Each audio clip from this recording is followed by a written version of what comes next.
What's up everyone, it's Adam here from Canada Custom Props. I am here to do the breakdown video for my Fallen hilts. This is the 5 standard ones. From a run of 7 I did 5 standard ones and 2 slightly varied unique ones. So we've got one here. I'm going to go through for all the customers and installers that may end up with these, a breakdown of the hilt, what comes included, how to break the hilt down, how it all works, just so everyone is clear. So the hilt itself comes with, well, the hilt. And it also comes with a bag with an Allen key, the 2 switches for the switch box, and an alternate thumb screw for the blade. So if you don't want to have the grub screw, you can use it at cons, etc, etc. Along with a couple of stickers, because who doesn't love stickers? So I'll just set them aside for now.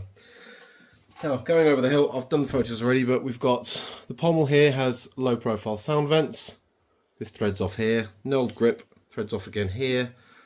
The revealed crystal chamber with real quartz lights up there, and I'll show you how that breaks down internally. Switch box, which has the dual tactile switch spots. Blade holder, an emitter, which is a 7/8 inch blade. Also has a brass blade plug in there, which I've just finished making, and you have the stainless steel shrouds with the real heat blowing on them. So I'm really glad, really pleased with how these have come out.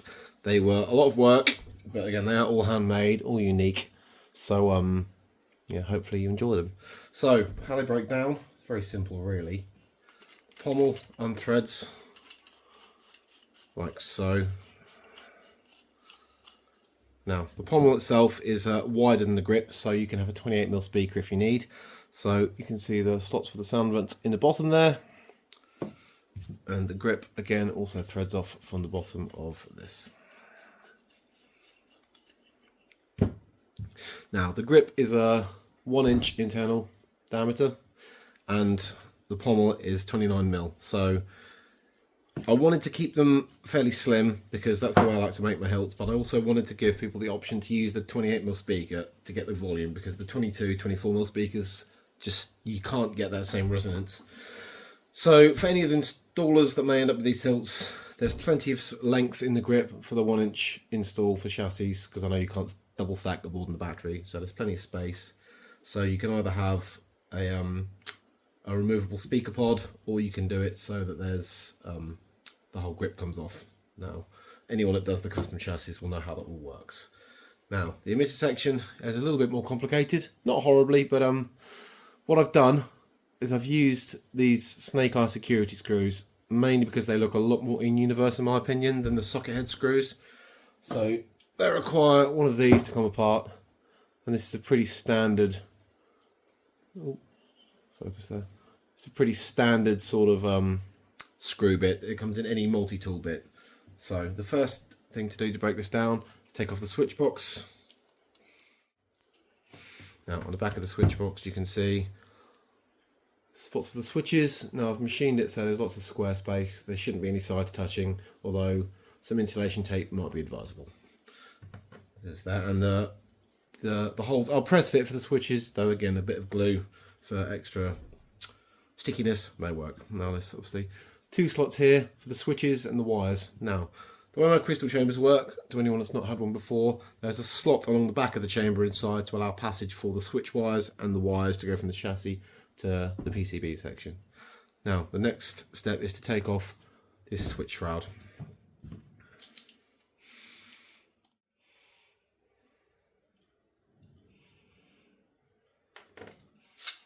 So this slides off.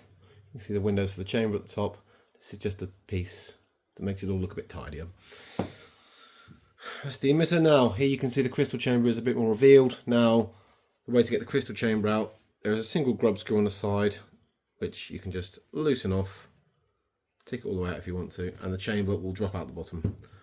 Now the chamber is a self-contained unit. It's all brass with aluminium mount and a quartz crystal in the middle. Now these mounts do come out if you need to. You shouldn't need to for install, because there are spots on the bottom for a 10mm NeoPixel accent LED, and then the slot at the back leaves space for the wires to go to the PCB and the switches, and that runs parallel to the switch holes at the back, so it should be nice and easy and uniform to put together.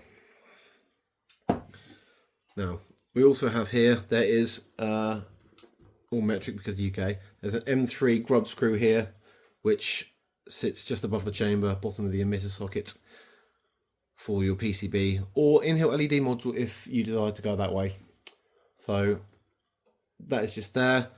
Here is the grub screw for the blade plug. This is M4 because it's a bit sturdier than M3. So this comes out. So this is a nice brass blade plug. Gap at the bottom, so if you have any PCB pins, you won't have any issues there. And that's nice and plain, similar to the Cal Kestis in-game version. Now these shrouds, they do come off if you need to. I've made sure the screws don't protrude into the inside, so you shouldn't need to take them off. But if you need to, same concept applies, just security screws there. There are 2 washers underneath here as well, plastic washers, to raise them to give a bit more detail, because when they sat flush, it didn't look quite as good. So yeah, that's pretty much how to break it down. To put it all back together, you just do it on the reverse order. So yeah, to the customers that have purchased these, thank you very much for your custom and patience. I know it's taken a while, but again, I like to make everything as good as I can. And again, it is all hand machined here in my workshop. And if there's any questions or requests, if you want any extra bits doing, do please let me know before I ship and I'll see what I can do. Thank you again.